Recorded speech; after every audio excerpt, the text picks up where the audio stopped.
यहाँ पे वो शुरू नहीं हुआ।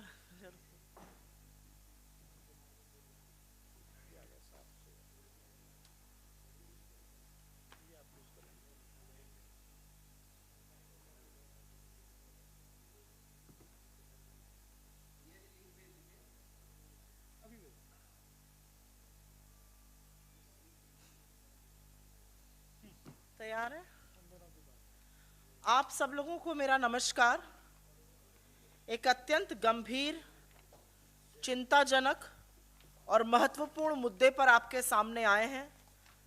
कितनी भी ध्यान बटाने की कोशिश करी जाए, राष्ट्रीय सुरक्षा से ज्यादा, हमारी भूभागीय अखंडता से ज्यादा जरूरी दूसरा कोई भी मुद्दा नहीं हो सकता है। 3 दिसंबर को आज हम लोग ये प्रेस वार्ता कर रहे हैं। आप सबको याद होगा 15 नवंबर 2022, आज से ठीक 18 दिन पहले इंडोनेशिया की राजधानी बाली में मुस्कुराते हुए, हाथ मिलाते हुए, गलबैयां करते हुए, बड़ी आत्मीयता से लाल शर्ट पहनकर प्रधानमंत्री मोदी शी जिनपिंग से, चीन के राष्ट्रपति से मिल रहे थे। 18 दिन के बाद अत्यंत व्यथित, अत्यंत विचलित करने वाली खबरें आ रही हैं और उनके मुताबिक उत्तरी डेप्सांग में, उस इलाके में जहां पर चीन ने घुसपैठ करी हुई है और उसकी घुसपैठ बरकरार है, चीन ने वहां पर 200 स्थायी शेल्टर बना लिए हैं। ये 200 स्थायी शेल्टर LAC से 15 से 18 किलोमीटर के अंदर हमारी जमीन में गाड़े गए हैं, हमारी जमीन में खड़े किए गए हैं और ऐसा लगता है कि अपने अतिक्रमण और घुसपैठ के बाद चीन यहां पर स्थायी रूप से रहने की फिराक में है। हम सबका मानना है कि यह हमारी भूभागीय अखंडता, हमारी राष्ट्रीय सुरक्षा, हमारे बॉर्डर्स की सुरक्षा के लिए बहुत बड़ा खतरा है। आपको ज्ञात होगा कि यह शेल्टर जो है, सैनिकों को हाड़ कांपते हुए जाड़े से बचने के लिए लगाए जाते हैं। ऐसे शेल्टर भारतीय सेना सियाचिन के ग्लेशियर में लगाती है और वही काम चीन ने यहां पर किया है। इनसे तापमान नियंत्रित किया जा सकता है, स्थायी रूप से सैनिक उस जगह पर रह सकते हैं। लेकिन इन तमाम विचलित करने वाली खबरों के बीच में सुई पटक सन्नाटा है मोदी सरकार की तरफ से। एक शब्द नहीं बोला जा रहा है, एक वक्तव्य नहीं आया है मोदी जी का, एक वक्तव्य नहीं आया है सरकार का, ना विदेश मंत्रालय का। इस मुद्दे पर मानो सांप सूंघ गया हो पूरी की पूरी सरकार को।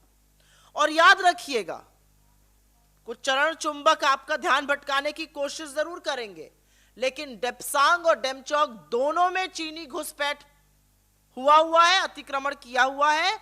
उनकी मौजूदगी के कारण भारतीय सेना आज patrolling point 10, patrolling point 11, patrolling point 12, 13 और 14 तक गश्त नहीं कर पा रही है। और खबरों के ही मुताबिक, जिसकी पुष्टि तमाम सैन्य अधिकारियों ने करी है, खबरों के ही मुताबिक हम उन पेट्रोलिंग पॉइंट्स तक ना गश्त कर पा रहे हैं और जो नया बफर जोन है वो हमने अपने ही पेट्रोलिंग पॉइंट तक बनाने का भी दुष्कर्म किया है।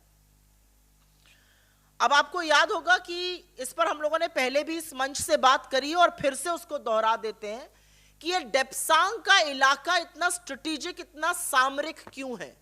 ये वही इलाका है जहां से होकर हमारे टैंक ऊपर जाते हैं, ये वही इलाका है जहां से आपूर्ति होती है सियाचिन में हमारी सेना के लिए, ये वही इलाका है जहां से कुछ दूरी पर DBO की हवाई पट्टी, और ये वही इलाका है जहां पर बेल्ट एंड रोड इनिशिएटिव के चलते चीन जो है वो एक बड़ा हाईवे बना रहा है।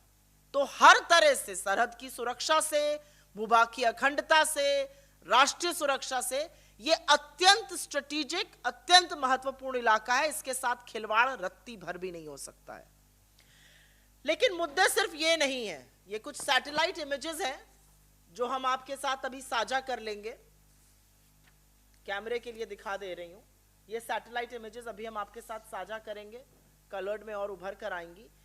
इन सैटेलाइट इमेजेस के मुताबिक कुछ और गंभीर और कुछ और तथ्य सामने आ रहे हैं। पैंगोंग त्सो झील के बगल में चीनी निर्माण, जिसमें PLA का डिवीजन मुख्यालय, गैरिसन, आर्टिलरी और एंटी एयरक्राफ्ट गन के लिए हथियार के लिए आश्रय बनाया गया है। 2 साल में बनाए गए बख्तरबंद इस सैटेलाइट इमेज के माध्यम से दिख रहे हैं। इतना ही नहीं, वहां पर एक नए रेडोम, एक गुंबद नुमा स्ट्रक्चर होता है, नए रेडोम का निर्माण किया गया है। 2 माइक्रोवेव टावर लगे हैं। पेंगोंग सो झील के पास अतिरिक्त बड़े पैमाने पर जो चीनी निर्माण चल रहा है वो इस सैटेलाइट इमेज से साफ होता जा रहा है। इस सैटेलाइट इमेज से यह भी पता चला है कि रेडोम, जिसका मैंने जिक्र किया, जो गुंबद नुमा एक स्ट्रक्चर बनाया है, उसके कुछ ही दूर 10 किलोमीटर की दूरी पर एक पुल का निर्माण लगभग पूरा हो चुका है। इस पुल के दोनों तरफ डेक हैं। इससे आने जाने में चीन की सेना को, उनके सैनिकों को त्वरित सुविधा होगी। अब यह सब क्यों हो रहा है? क्योंकि हमारे सेना का शौर्य और पराक्रम तो ऐसा है कि लोगों की रूह कांप जाए। लेकिन यह सब शायद मोदी जी के मौन, शायद मोदी जी के चुप रहने, शायद मोदी जी की जो क्लीन चिट दी गई थी, कोई घुसा हुआ नहीं है, उसी से चीन का दुस्साहस लगातार बढ़ रहा है। क्योंकि यह बेधड़क विस्तारवाद, यह निर्लज्ज घुसपैठ चीन तभी कर सकता है जब हमारी सरकार और हमारे प्रधानमंत्री मूक दर्शक बने हुए हैं। आंखों पर पट्टी बांधकर और मुंह में दही जमाकर अगर सोचा जाए कि इस समस्या का निवारण हो जाएगा, तो वो निवारण नहीं होगा। आप सेना के मनोबल के साथ खिलवाड़ जरूर कर रहे हैं मोदी जी। ये हम जरूर इस मंच से और तमाम और मंचों से कहते हैं। आपको बड़ी दिक्कत हो जाती है, छुई मुई बन जाते हैं, कोई आपको कह दे, आपकी पूरी ट्रोल सेना लग जाती है। लेकिन क्या देश से बड़े हैं आप? इस देश की भूभागीय अखंडता पर आज खतरा मंडरा रहा है। तमाम रिपोर्ट के मुताबिक चीन हमारे घर में घुसकर बैठा हुआ और हमारे घर में घुसकर अब स्थायी शेल्टर बना रहा है, और आप एक शब्द नहीं बोल रहे हैं। और आप चुंबक और आपकी ट्रोल आर्मी और सारा वो प्रोपेगेंडिस्ट आज चुप है। आप इस देश से बड़े हो गए। इसलिए हमारे कुछ सवाल हैं, और वो सवाल हम तब तक पूछेंगे जब तक जवाब ना मिल जाए। स्थायी शेल्टर और स्ट्रक्चर की इन खबरों पर मोदी जी चुप क्यों है? इसकी अनदेखी क्यों करी जा रही है? क्या चीन की हरकतों से सरकार अनभिज्ञ है या जानबूझकर चुप बैठी है? हमारी जमीन में बने इन शेल्टरों और स्थायी ढांचों को हटाने के लिए क्या कार्रवाई की जा रही है? डेप्सांग और डेमचौक जैसे सामरिक इलाकों से चीनी सेना को खदेड़ने के लिए क्या कार्रवाई की जा रही है? सरकार सजग क्यों नहीं है? और मैं इन फर्जी राष्ट्रवादियों से यह जरूर पूछना चाहती हूं कि क्या राष्ट्रीय सुरक्षा को खतरे में डालना देशभक्ति है? क्या इस पे चुप रहना देशभक्ति? अगर है तो बोलिए, और अगर नहीं है तो शर्म कीजिए, कान पकड़िए, माफी मांगिए और आगे कार्रवाई कीजिए। और अंत में वो सबसे महत्वपूर्ण सवाल जो हर सैनिक पूछना चाहता है, जो हर सैन्य अधिकारी पूछना चाहता है, जो रक्षा विशेषज्ञ पूछना चाहते हैं, अप्रैल 2020 की यथावत स्थिति कब और कैसे बनेगी, उसके बारे में आप क्या कर रहे हैं? आप झूले झूलते रहेंगे चीनी राष्ट्रपति के साथ? साबरमती के तटों पे आपने खूब पींगे ली, महाबलीपुरम में आपने खूब शहनाई सुनी वेष्टी पहनकर, गलबैया कर कर, अभी बाली में भी आपने सारी मान्यताओं को, हमारे 20 सैनिकों की शहादत को भुलाकर खूब गलबैया करी, लाल आंख की जगह लाल शर्ट पहनकर खड़े हो गए स्वागत में शी जिनपिंग के। लेकिन सवाल यही है कि देश की भूभागीय अखंडता के साथ जब चीन ये दुस्साहस कर रहा है तो आप चुप क्यों हैं? I will make a very brief statement in English on an extremely urgent matter. On the 15th of November, exactly 18 days back, Mr. Modi had met Xi Jinping, the Chinese head of state. He was seen hugging him, and he wasn't showing angry red eyes. He was in fact adorning a red shirt. And I wonder, what did he talk about? Because he met Xi Jinping, this was after the supreme sacrifice of 20 of our brave hearts. But exactly 18 days later, we are now being told that in the area of Depsang, China has built permanent structures, permanent shelters. These temperature-regulated shelters help any army personnel to be stationed permanently at any place. 200 such shelters have been built by China in our territory, 15 to 18 kilometers inside the LAC. Why has there not been a single statement from Mr. Modi, his government, or the MEA. Remember very clearly that Depsang and Demchok are extremely strategic places for us. Also remember very clearly that China continues to occupy large parts of the territory in the Depsang area. Patrolling point 10, 11, 12, 13, 14, even 16, we are not being able to patrol up to because we have made buffer zones in our own territory. We also want to tell you, why is it strategic? Because it is through this route that we ensure supplies to the Siachen area. It is through this route where our tanks go through. It is through this route where the DBO airstrip is. And it is also in this area where China is building the Belt and Road Initiative. A huge highway there. But that's not all. There are images that I have here and images that we will share with you, far clearer images. And these are all credible images, satellite images, that tell us that there is huge fortification that China is doing both on land and on sea. In fact, around the Pangsong So Lake area, China has built a PLA division headquarters, a garrison, artillery, and anti-aircraft gun shelter. That's not all. A radome has been built, 2 microwave towers have been built, a pool has been built, a bridge has been built, which has decks on both sides, and this ensures easy passage of Chinese army.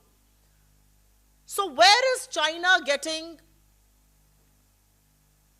the courage to do what it is doing?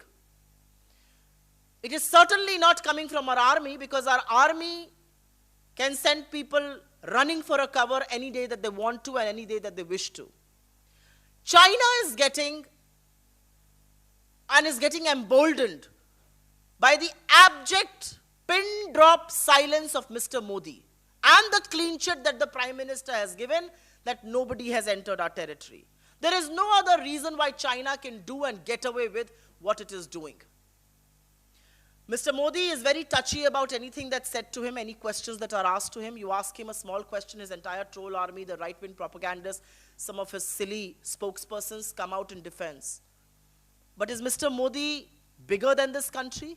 Is Mr. Modi more important than India? Is Mr. Modi more important than our territorial integrity and the security of this nation and the security of our borders? Because if that is not so, then why is he quiet as China does what it does?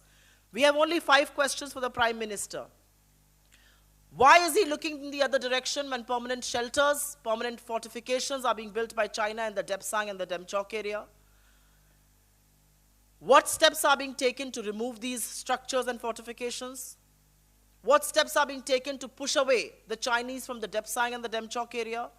And more importantly, what is nationalism?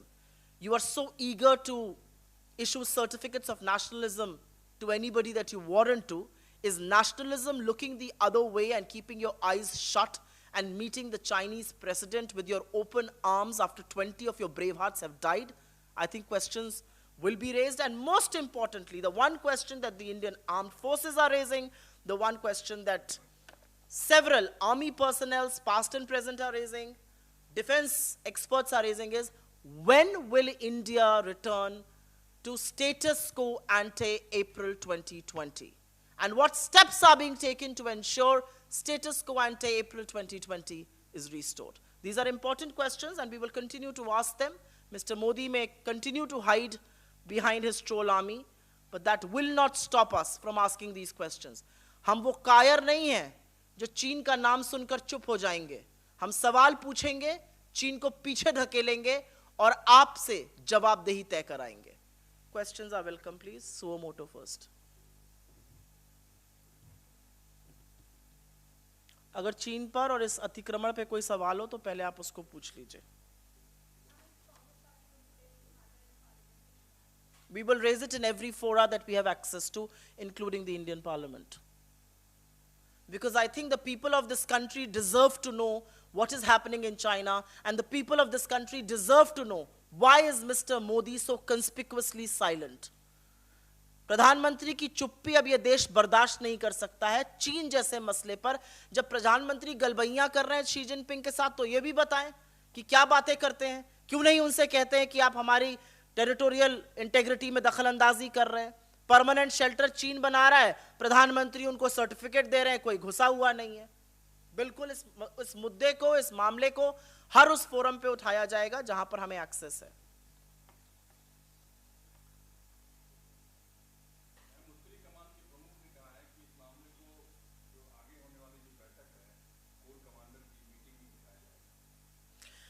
मुझे पूरा विश्वास है कि core commander की meeting में यह मामला उठाया जाएगा। मुझे पूरा विश्वास है कि अभी तक जितनी भी कोर कमांडर की मीटिंग्स हुई हैं उसमें त्वरित और महत्वपूर्ण फैसले लिए गए हैं। हमें अपनी सेना के शौर्य और पराक्रम पर ही तो पूरा विश्वास है। हम सवाल तो इस सरकार की चुप्पी से उठा रहे हैं, क्योंकि इनकी चुप्पी सेना के मनोबल को कमजोर करती है। जब हमारे सैन्य अधिकारी और 20-20 सैन्य अधिकारी जब अपना सर्वोच्च बलिदान देते हैं और प्रधानमंत्री जाकर शी जिनपिंग से गलबैयां करते हैं और एक शब्द नहीं बोलते हैं, तो इनके मनोबल के साथ क्या खिलवाड़ होता है ये मुझसे बेहतर आप बता सकते हैं।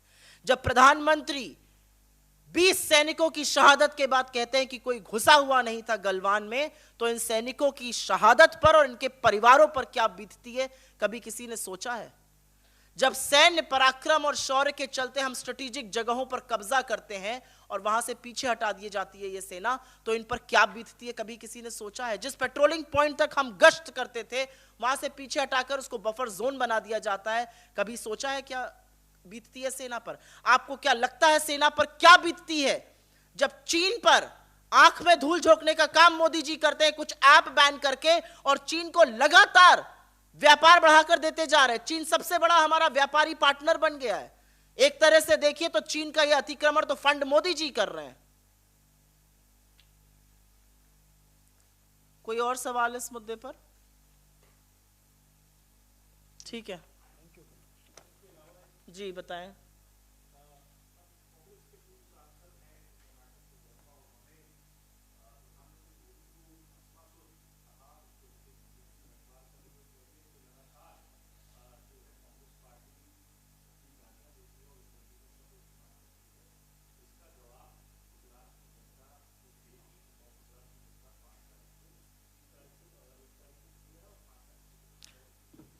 देखिए, मैं एक बात तो बहुत पते से ये बता दूं, प्रधानमंत्री हैं, उनकी हम सब इज्जत करते हैं, उनके पद की गरिमा की इज्जत करते हैं। प्रधानमंत्री भी तो अपने पद की गरिमा को बचा के रखें।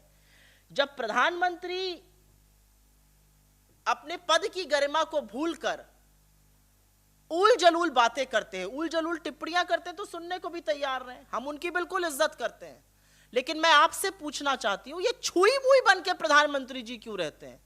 आप छुई मुई हैं क्या? अरे आप देश के प्रधानमंत्री हैं, आपकी 10 आलोचना करी जाएगी, आपसे 10 सवाल पूछे जाएंगे। देश ने आपको चुनकर इतने सर्वोच्च पद पर बिठाया, तो आपकी जवाबदेही तय नहीं होगी। एक सवाल पूछ लो तो प्रधानमंत्री की बेइज्जती कर रहे हैं, एक सवाल पूछ लो तो इसका बदला कौन देगा? अरे कब तक अपने बददिमाग प्रवक्ताओं के पीछे छुपे रहिएगा? और ये छुपे रहने की आदत छोड़ दीजिए, क्योंकि प्रधानमंत्री जब वैधव्य झेलती हुई हमारी प्रेसिडेंट को कांग्रेस की विधवा कहते हैं, और एक मां को जर्सी गाय कहते हैं, और एक पत्नी को 50 करोड़ की गर्लफ्रेंड कहते हैं, एक चुनी हुई मुख्यमंत्री के साथ दीदी ओ दीदी करते हैं, तब उनकी गरिमा कहां चली जाती है? कहां है प्रधानमंत्री पद की गरिमा जब वो अचार के डब्बे पर कहते हैं औरत की फोटो लगा दो, अचार बिकने लगेगा? कहां है प्रधानमंत्री पद की गरिमा की एक चुनी हुई सांसद को, अपने बगल में जो बैठी, सामने बैठी हुई सांसद को सूपनखा कहते हैं? क्या है प्रधानमंत्री पद की गरिमा की प्रधानमंत्री को रेनकोट पहनकर नहाता हुआ कहते हैं? तो आप सब बोलिए और हम वो सहते रहें, और आपसे अगर एक भी तीखा सवाल पूछ लिया जाए तो आप छुई मुई हैं। अरे आप देश के प्रधानमंत्री हैं, हिंदुस्तान के प्रधानमंत्री हैं, थोड़ा सीना चौड़ा करिए और बातें सुनिए, आलोचना सुनिए। इस पद पर बैठा हुआ व्यक्ति आलोचना भी सुनता है, समाधान भी करता है। आप सिर्फ कभी अपने प्रवक्ता के पीछे, कभी ट्रोल आर्मी के पीछे, कभी सॉरी टू से जो पत्तलकार हैं, जो चरण चुंबक हैं, उनके पीछे छुपे रहते हैं। आप कुछ भी बोलिए तो वो लीला कर रहे हैं, हम कुछ बोले तो हम पाप कर रहे हैं। ये तो नहीं चल पाएगा। आप अपने पद की जितनी गरिमा दिखाइएगा उतनी ही गरिमा से आपसे बात करी जाएगी। आप अपने पद की गरिमा प्रधानमंत्री रहते हुए खोइएगा तो आपका भी पद उस तरह की प्रतिष्ठा से विहीन होगा। धन्यवाद।